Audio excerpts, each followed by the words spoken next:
moi, les petits riens, c'est... Je sais pas, une bouée, quoi. Tu vois,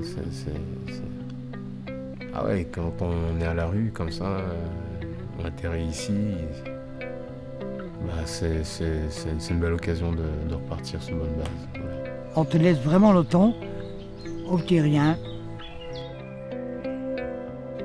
de retomber pied sur terre. Weet je, spullenhulp aanvaardt iedereen die hulp nodig heeft. Of dat u ziek bent, of dat u werkend bent, of dat u eender wat hebt. Spullenhulp helpt u.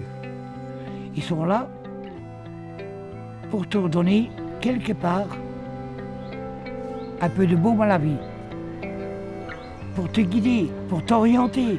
Ils sont là pour t'aider. Mais si c'est pas toi qui dis maintenant, j'ai envie de faire le premier pas, ils ne savent pas le faire à ta place. Il faut un peu de vouloir de soi-même.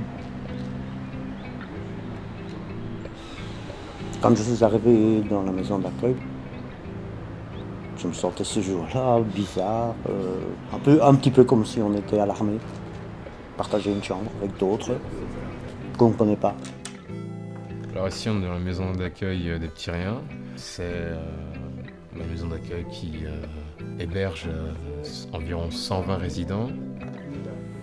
Hier heb je van alles.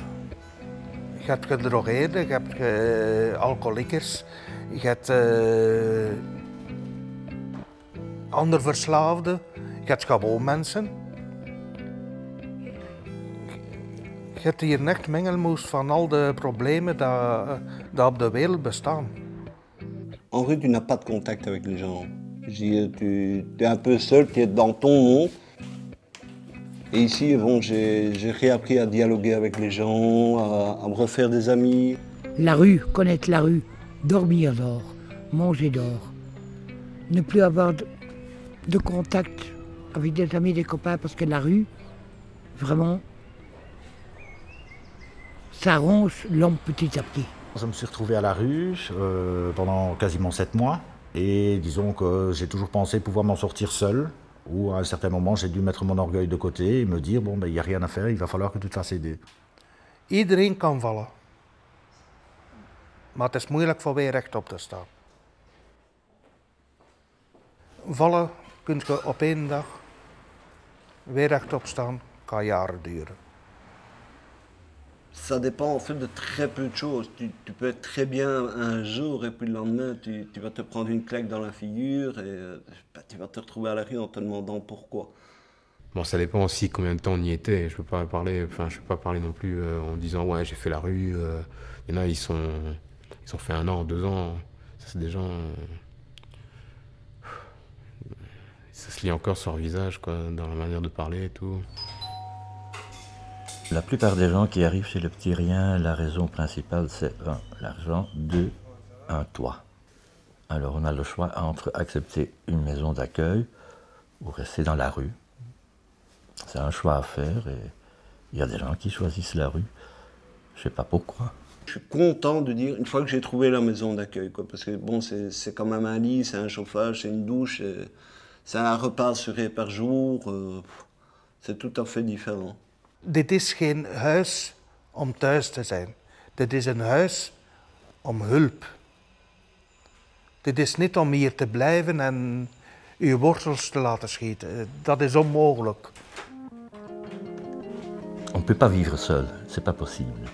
Donc il faut reconstruire une relation avec sa famille et essayer de développer de nouveau un circuit de connaissances, quoi, pour ne pas vivre seul.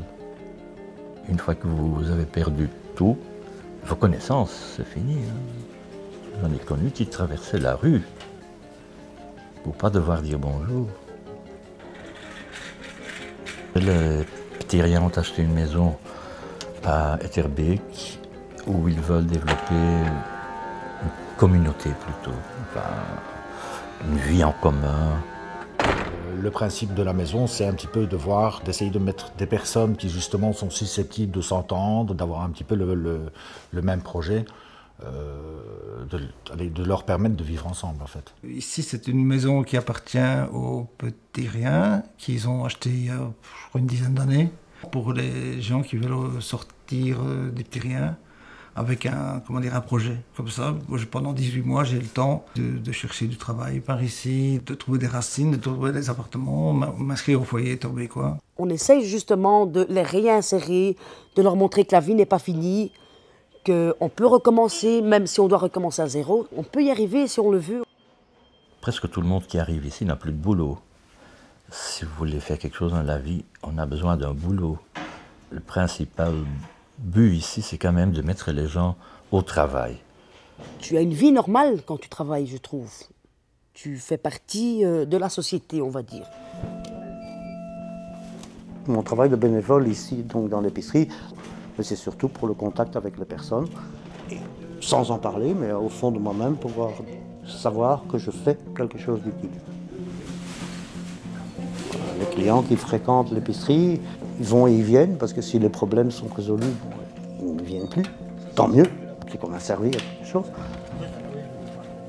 On tourne à une moyenne de 37% en dessous des chiffres réels d'un épicier.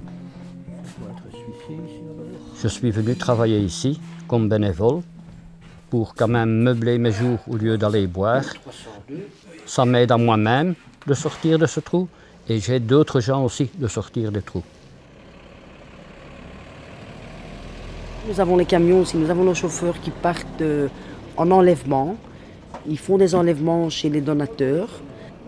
Je m'occupe à ce que les affaires aillent au bon endroit. Je réceptionne ce que les donateurs donnent, je les rentre au tri. Chacun a sa tâche. Il y a un monsieur qui s'occupe des livres, il y a une autre personne qui s'occupe des bibelots, il y a une autre personne qui s'occupe des jouets. Et alors chacun a son lieu et ce qui est bon, on envoie dans les magasins. Ce qui est mauvais, on envoie pour la poubelle. On insiste sur le fait de ne pas prendre les déchets des gens. Nous ne sommes pas une poubelle, nous sommes les petits riens. C'est une association qui aide les plus pauvres. Il y a la maison d'accueil, il y a une épicerie sociale. Dans les magasins, on vend ce que les gens apportent. Avec l'argent, ça retourne à la maison d'accueil. Donc c'est un moyen d'aider beaucoup de gens et aussi que les gens puissent acheter des choses qui n'ont pas trop cher.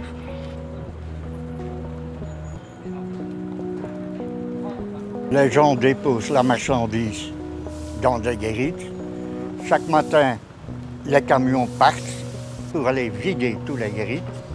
Ils reviennent, c'est stocké en attendant que c'est trié.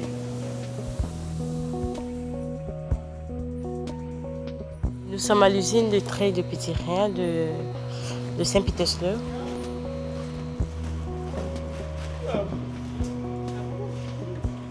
Il faut très bien trier et mettre dans chaque côté pour que le robot puisse amener à l'endroit, à son propre endroit, quoi.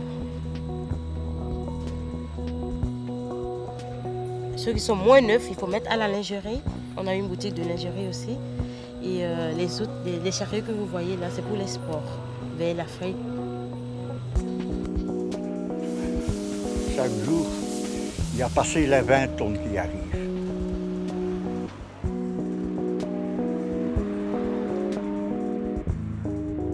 Je suis heureux d'avoir de nouveau un futur. Depuis 3 ans maintenant que j'ai quitté la maison d'accueil, j'ai de nouveau un futur.